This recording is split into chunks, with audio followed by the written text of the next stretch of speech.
Hey guys, thanks for stopping by Ballistic Barbecue. On this video, I'm going to be making a really simple, tasty braised short rib out on the Weber.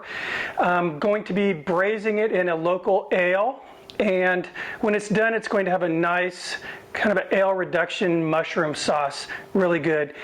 Also, I'll be showing you a simple braising technique. You don't need any fancy cookware to do, and you can pretty much do it on any outdoor cooker. So let's get going.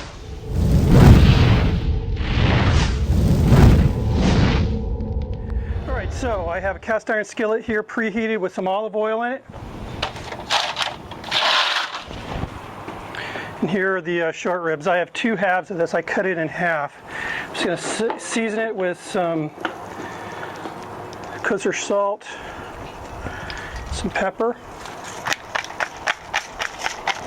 Just want to get a nice sear on both sides, and I'll be repeating this to the other set of ribs as well. Alright, so both of these nice pieces of short rib are seared off, and we're going to get going with the rest of this.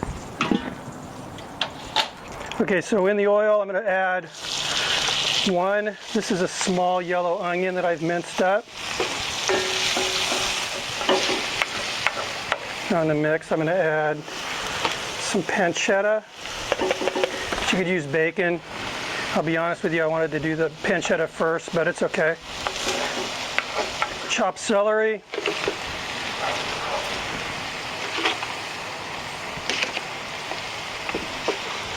Carrot, chopped carrot. There's about 6 cloves of garlic, and I just literally smashed them, made sure they're peeled, and gave them just a really quick, very rough chop.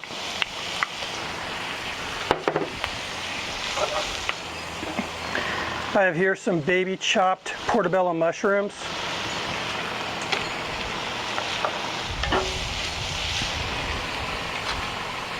Some shiitake mushrooms.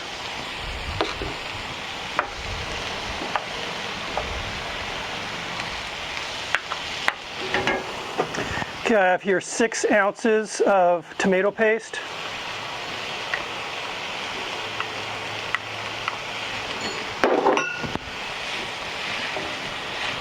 The tomato paste is starting to get a really deep dark color now. We're going to start incorporating some liquid. I'm using this. This is a beer from a local brewery here in San Diego, Stone Brewery, and this is Arrogant Bastard Ale. It's a really good ale. Goes really good with beef.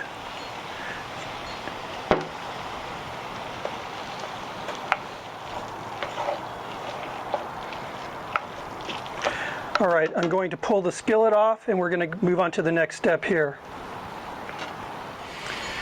All right, so as you can see, I have a large roasting pan in the Weber now. Got the short ribs in the roasting pan.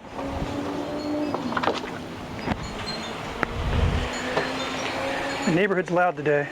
Take that beer, just to loosen this up a little bit.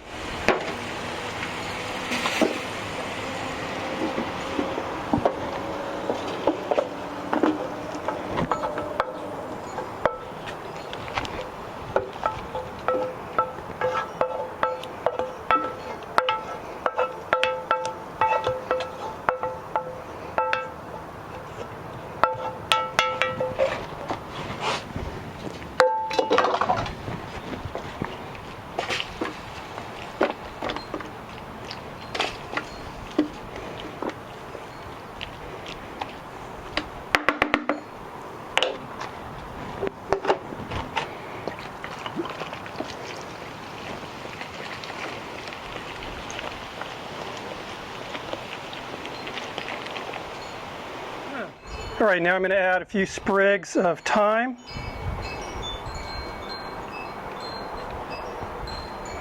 And some fresh rosemary. A little salt. It's just to taste here.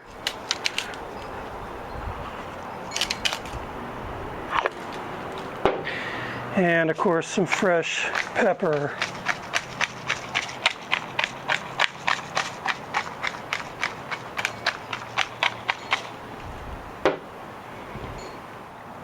All right, now we're going to go ahead and get some foil on this.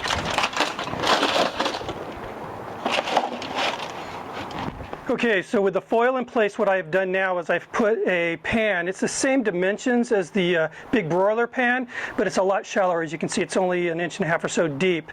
I spread out some lit coals on here. Now the coals had kind of diminished by the time I got to this point because of the whole video thing just slows you down. So what I've done is I've just taken unlit briquettes. These are Kingsford competition briquettes. I'm just laying them about so that they're touching the lit briquettes, and they'll ignite them, and it will be a nice, actually even spreading heat throughout the lid here. So now we're going to put the lid of the kettle on. All right, so I'm going to be doing this cook with the lid on the whole time. I got the dampers wide open. Right now I'm running at about 400 degrees, and I expect to run between 350 and 400 throughout this cook. I will be monitoring the temperature. If I see it starting to fall, I will take the lid off and add more charcoal, unlit charcoal, to the lit charcoal on both sides of the grate.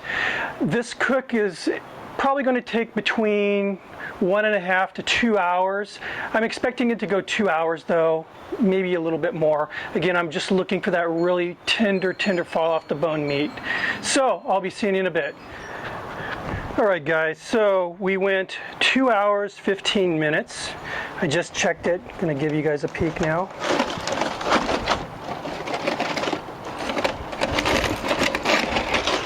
It's really good. Now, as you can see, the bone's just pulling right out. This meat is tender, guys.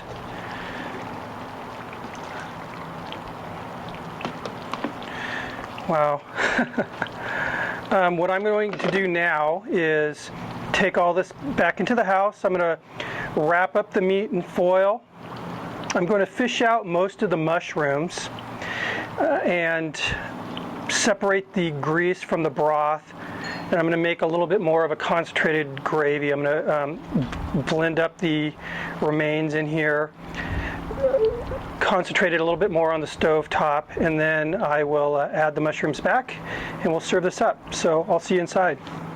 All right, so let's get this carved up here. I mean, you could literally just pull this apart.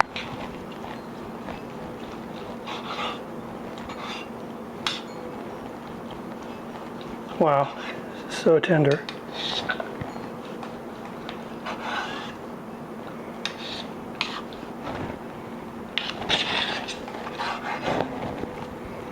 Yeah, I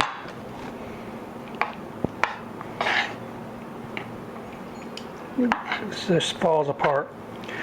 All right, I cannot wait to try this. I'm going to get it plated up first. All right, so here we have it. I basically plated it with some mashed potatoes, and I put that reduction on there. It's that beer reduction with the mushrooms. And let's give this a try. First of all, I mean, ridiculously tender. Now this beer, it is a pretty aggressive beer.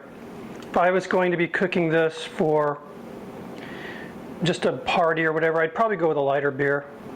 But I really like this beer.